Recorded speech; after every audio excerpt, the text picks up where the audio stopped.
These are the keypad XYZ movement. You enter increment, decrement, set. You have to set that 3 axis values. Now we are fitting that all are in 15 seconds.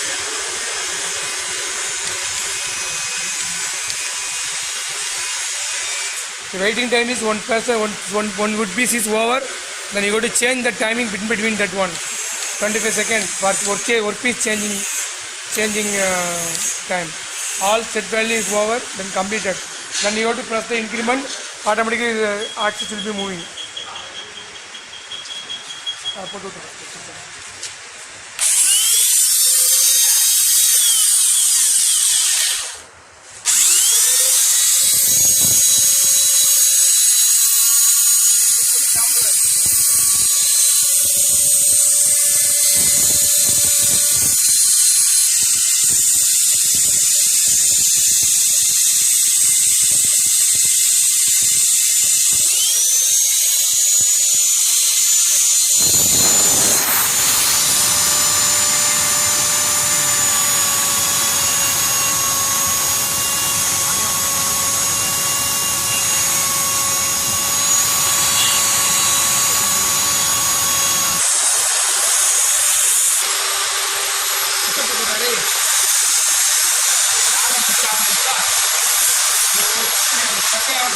Okay,